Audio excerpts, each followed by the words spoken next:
আলাইকুম, সকলে ভালো আছেন। তো আজকে এই ভিডিওতে আমরা কথা বলবো এসআরসি যে সাপোর্ট রেজিস্ট্যান্স সেটার হাই কনসেপ্ট আপনাকে বলবো। এখানে সবাই জানে সাপোর্ট আসলে বাই করতে হয়, রেজিস্ট্যান্স সেল করতে হয়, কিন্তু আমি আপনাদেরকে আমার অভিজ্ঞতা অনুযায়ী দুই রকম ভাবে সাপোর্ট এন্ড রেজিস্ট্যান্স বোঝাবো। একটা হচ্ছে মার্কেট ওভার মুভ দিলে তখন আপনারা বাই করবেন না সেল করবেন, আর একটা হচ্ছে মার্কেট যখন রেঞ্জের ভিতরে থাকবে তখন আপনারা কি করবেন। আর হ্যাঁ, একটি কথা, আমাদের যে একটা গ্রুপ আছে কমিউনিটি, এসআরসি কমিউনিটি, সেটা টেলিগ্রামে আপনি সরাসরি ওই কমিউনিটি যুক্ত হতে পারেন ফ্রিতে। ওখানে আমরা কি করি, সেশন থাকা অবস্থায় আমরা অ্যানালাইসিস করে শেয়ার করি, বা আপনি অন্যান্য ট্রেডারদের সাথে আপনি আলোচনা করতে পারবেন। সেখানে রাজার ট্রেডগুলো নেওয়া হয়, শেয়ার করা হয়, আমার ট্রেডগুলো শেয়ার করা হয়, মার্কেট ফ্লুইডিটি রাজার ট্রেডগুলো নেয় এগুলো শেয়ার করা হয়, এগুলো রাজা ইউটিউবে শেয়ার করে না কিংবা টেলিগ্রামে শেয়ার করে না, ওখানে আমরা শেয়ার করবো।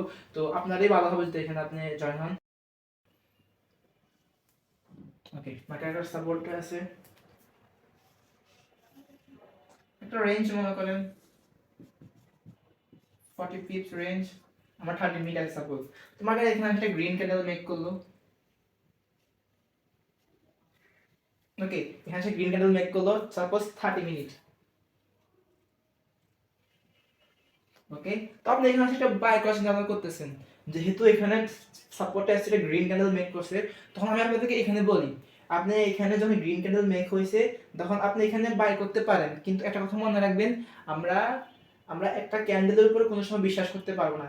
মার্কেট অনেকক্ষণ যাবত মুভ দিয়ে মার্কেট সাপোর্টে আসে, একটা সাপোর্ট মেক করলো, একটা গ্রিন ক্যান্ডেল মেক করার পর আপনি যে এখানে বাই করার চিন্তা ভাবনা করতেছেন, এটা আপনার রং হতে পারে, কারণ একটা ক্যান্ডেলের উপরে আমরা বিশ্বাস করতে পারবেন না এখানে। এটা আমার অভিজ্ঞতা থেকে আমি বলতেছি। তো মনে করেন ক্যান্ডেলটা এখানে আসি, ক্লোজ হলো, ক্লোজ হওয়ার পরে মনে করেন আপনি এখানে ট্রেড না চিন্তা ভাবনা করতেছেন, মনে করেন যখন ক্যান্ডেলটা ক্লোজ হলো আপনি এখানে একটা ট্রেড নিয়ে নিলেন। সাপোজ আপনি আপনি মনে করেন একটা ক্যান্ডেল গ্রিন হওয়ার জন্য অপেক্ষা করলেন না,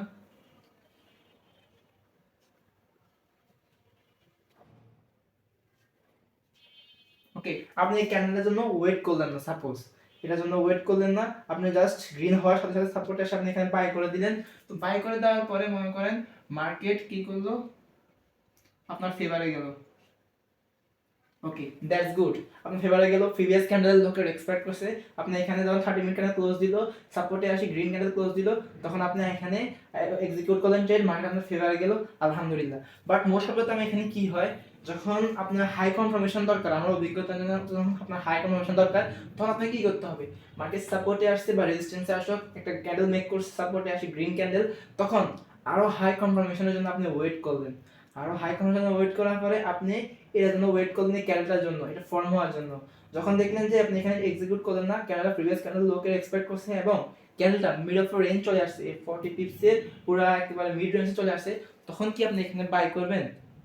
এখানে আপনারা কি বলতেছেন, না এখানে আপনি বাই করবেন না, কারণ আপনি এখানে এখানে একটা ক্যান্ডেল মেক করছে গ্রিন ক্যান্ডেল, আপনার একটা কনফার্মেশন ক্যান্ডেল দরকার। ওকে, আপনি আমাদের জন্য ওয়েট করতেছেন, ক্যান্ডেলটা কি করলো, মিড অফ রেঞ্জে চলে আসলো, পুরো মানে মধ্যখানে চলে আসলো পুরো ক্যান্ডেল মানে রেঞ্জের, তখন আপনি এখানে কোনোভাবে বাই করার চিন্তা ভাবনা করতে পারবেন না, কারণ এটা অনেক রিস্কি হয়ে যায়, কারণ যে পিপস যেটা সে অর্ধেকই এখানে কভার করে ফেলছে। তো এখানে যদি আপনি বাই করার চিন্তা ভাবনা করেন তাহলে এটা বোকামি হবে, আমার অভিজ্ঞতা অনুযায়ী বলতেছি আমি, এবং কি রাজাও এইভাবে আমাদেরকে বুঝাইছে।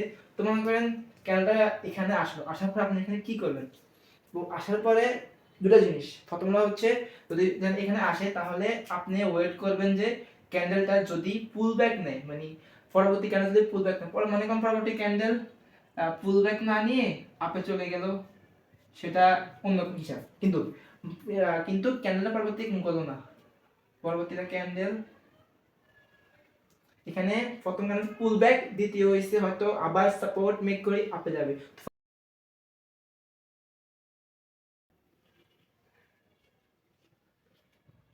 মার্কেট এখানে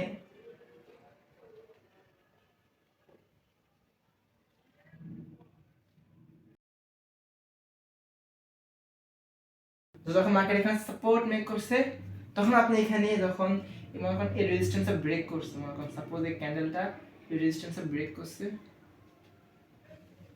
ব্রেক করার পরে মনে করেন আপে ক্লোজ দিল, তখন তখন যেহেতু রেঞ্জটা মিডল অফ রেঞ্জ চলে আসছে, এই সাপোর্টটা এখানে সাপোর্ট ক্রিয়েট করছে এবং রেজিস্ট্যান্স মনে করেন ব্রেক করছে, যদিও আপনার এখানে পিপসটা এখানে একটু ছোট হয়, যদি ভলিউম থাকে এবং ক্যান্ডেল যদি ক্লোজ দেয় সাপোর্টের উপর, তাহলে আপনি এখানে বাই করার চিন্তা ভাবনা করতে পারেন।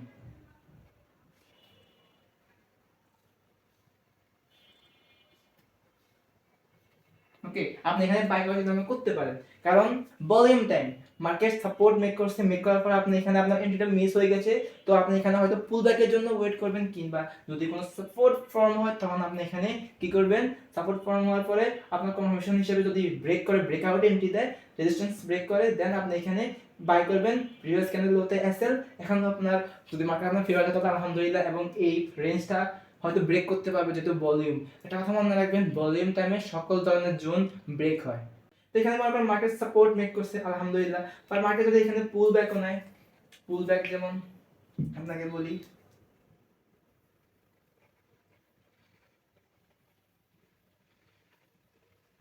মার্কেট ওকে, মার্কেট পুল ব্যাক নিবে কিভাবে, আগের মতই market green candle, red candle make করলো, একটা রেড ক্যান্ডেল মেক করলো, তারপর রেড ক্যান্ডেল মেক করার পরে মার্কেট এখানে একটা গ্রিন ক্যান্ডেল মেক করলো। ওকে, যখন পুল ব্যাক নিবে, তো যখন এখানে সাপোর্ট মেক করলো, আপনি এখানে বাই করবেন যেহেতু সাপোর্ট মেক হয়েছে।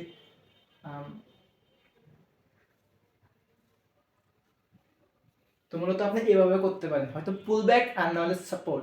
এটা কথা মনে রাখবেন, জাস্ট এই জিনিসটা মাথায় রাখবেন যে মার্কেট যদি একটা সাপোর্টে থাকে কিংবা রেজিস্ট্যান্সে থাকে, তখন আপনি হাই কনফার্মেশনের জন্য যদি আপনি বসে থাকার পরে ওই মুভটা মিস হয়ে যায় বা ওই মুভটা মিড অফ রেঞ্জে চলে আসে, তখন আপনি ওই রেঞ্জে থাকা অবস্থায় আপনি চেষ্টা করবেন যে কি একটা মার্কেট হয়তো সাপোর্ট মেক করবে আপে যাওয়ার জন্য, আর না হলে সম্ভাবনা থাকবে পুল ব্যাক নেওয়ার জন্য। কিন্তু মার্কেট যদি এখানে পুল ব্যাক বা সাপোর্ট মেক না করে মার্কেট এখানে আপের দিকে চলে যায়, তখন সেটা আলাদা ব্যাপার, সেটা হয়তো আপনি মিস করবেন। মনে রাখবেন, ট্রেডিং এর মধ্যে আপনাকে সকল মুভ আপনাকে গ্রহণ করতে হবে না, কিছু কিছু মুভ মিস হয়ে যাবে আপনার সামনে, আপনার পেইন হবে, নো প্রবলেম, এখানে এরকমই মূলত হয়ে থাকে। তো মনে করেন এখানে একটা রেঞ্জের ভিতরে থাকা অবস্থা আপনারা এভাবেই করবেন। মনে রাখবেন, একটা ক্যান্ডেলের উপরে কখনো বিশ্বাস করবেন না, না হলে এটা আপনারা আপনার অ্যামাউন্ট অনেক লুজ হতে পারে। যদি এটা বিশ্বাস না করেন তাহলে আপনারা করতে পারেন, তখন আপনারা বুঝবেন। তো মনে করেন রেঞ্জের ভিতরে থাকলে আপনি এভাবে করবেন। তো মাঝে মাঝে সেকেন্ড স্টেপে কি হয়, মনে করেন আমাদের ফার্স্ট স্টেপ ছিল এটা আমাদের। তো সেকেন্ড স্টেপে কি হয়, সাপোজ মার্কেট যে কোনো নিউজের কারণে কিংবা যে কোনো কারণে মার্কেট আপের দিকে অনেক বড় মুভ দিছে, সাপোজ মার্কেট মুভ দিছে, ওকে, গ্রিন ক্যান্ডেল সাপোজ। তো আপনি এখানে কি করলেন, সেল করার চিন্তা করতেছেন। তো সেল করার চিন্তা করতেছেন, মনে করেন market higher high higher low, higher high higher low make করে মার্কেট এখানে একটা রেড ক্যান্ডেল মেক করলো, সাপোজ আপনি মনে করেন সাপোজ একটা রেড ক্যান্ডেল মেক করলো। তো আগের কনসেপ্ট, একটা ক্যান্ডেলের উপরে কি আপনি বিশ্বাস করবেন? অবশ্যই না, কারণ এতক্ষণ ধরে মার্কেট কনসিস্টেন্টলি আপে দিয়ে গেছে, এখন একটা রেড ক্যান্ডেল মেক হয়েছে, তার মানে আমি এখানে সেল করবো, মার্কেট আমার প্রফিট যাবে এমন না। এখানে কি থাকা অবস্থায় কি করবেন, এই অবস্থায় আপনি চেষ্টা করবেন যদি সেল করতে চান, তাহলে মনে তো একটা ক্যান্ডেল মেক করলাম, রেড ক্যান্ডেল, ওকে, রেড ক্যান্ডেল মেক হওয়ার পরে এখানে একটা গ্রিন ক্যান্ডেল মেক হলো, ওকে, গ্রিন ক্যান্ডেল মেক হলো। হয়তো যেহেতু এখানে একটা সাপোর্ট মেক করছে, এমনও হতে পারে সাপোর্ট মেক করার পরে এখানে আরেকটা রেড ক্যান্ডেল মেক হতে পারে, এটা মার্কেটের উপর ডিপেন্ড করে। সাপোজ এখানে একটা ক্যান্ডেল মেক হলো, রেড ক্যান্ডেল আবার। তো রেড ক্যান্ডেল মেক হওয়ার পরে এখানে মার্কেট একটা সাপোর্ট মেক করছে, তো পরবর্তী রেড ক্যান্ডেল যদি ওই সাপোর্টটাকে ব্রেক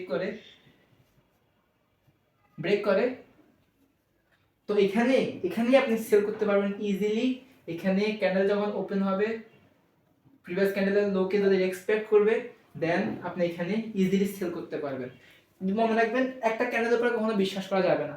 এখানে আপের দিকে হয়েছে, ডাউনের দিকে একই সেম কনসেপ্ট, ডাউনের দিকেও মার্কেট এখানে সাপোর্ট রেজিস্ট্যান্স যেটাই হোক মেক করবে, মেক করার পরে যখন ওই সেলের দিকে যদি রেজিস্ট্যান্স ব্রেক করে, তাহলে আপনি এখানে ব্রেকআউট এন্ট্রির পরে আপনি এখানে হাই কনভার্সন নিতে পারেন। তবে ইম্পালস এন্ট্রি নিয়ে এখানে বলা যাবে না, কারণ আপনারা অ্যাজ এ বিগিনার হিসেবে ইম্পালস এন্ট্রি আপনার জন্য অনেক হাইলি কনসেপ্ট হয়ে যাবে। প্লিজ আপনারা এটা বোঝার চেষ্টা করেন, অনেক কনসেপ্ট এটা, হাইলি কনসেপ্ট এটা আপনাকে চিন্তা ভাবনা করতে হবে না। মনে রাখবেন জাস্ট এখানে মনে রাখবেন যে এই দুইটা কনসেপ্ট, একটা হচ্ছে রেজিস্ট্যান্স সাপোর্টের ভিতরে থাকলে আপনারা কিভাবে ট্রেড করবেন, আর একটা হচ্ছে যে মার্কেট হঠাৎ করে মনে করেন 200 পিস 300 পিস মুভ দেওয়ার পরে আপনারা ওই থাকা অবস্থায় কিভাবে সেল করে বাই করবেন। এখানে মনে করেন মার্কেট হাইলি মুভ দিছে, মুভ দেওয়ার পরে এখানে মার্কেট সাপোর্ট মেক করছে, সাপোর্ট মেক করার পরে মনে করেন পরবর্তী গ্রিন ক্যান্ডেল মেক করলো, সাপোজ ব্রেকআউট এন্ট্রি দিল, ওকে ব্রেক করলো, দেন এখানে আপনি আবার বাই করতে পারেন। মূলত আপনি যদি বাই করতে চান বা সেল করতে চান, just you have to wait for to form a support or resistance, এটাই, আর কোনো কথা নাই। তো আজকের ভিডিওটা এখানেই ছিল। আপনারা মনে রাখবেন আপনার ভলিউম টাইম হতে হবে, আপনার ক্লিন রেঞ্জ হতে হবে, এবং বাই কিংবা সেল করার জন্য আপনাকে সাপোর্ট আর রেজিস্ট্যান্স মেক করতে হবে। এটা আশা করি বুঝতে পারছেন। আর আমার ভিডিও কোয়ালিটি একটু খারাপ হতেছে, কারণ আমি এডুকেশনের দিকে ফোকাস করতেছি, ভিডিও কোয়ালিটির দিকে খুবই কম, আর আমার ক্যামেরা অতটা ভালো না।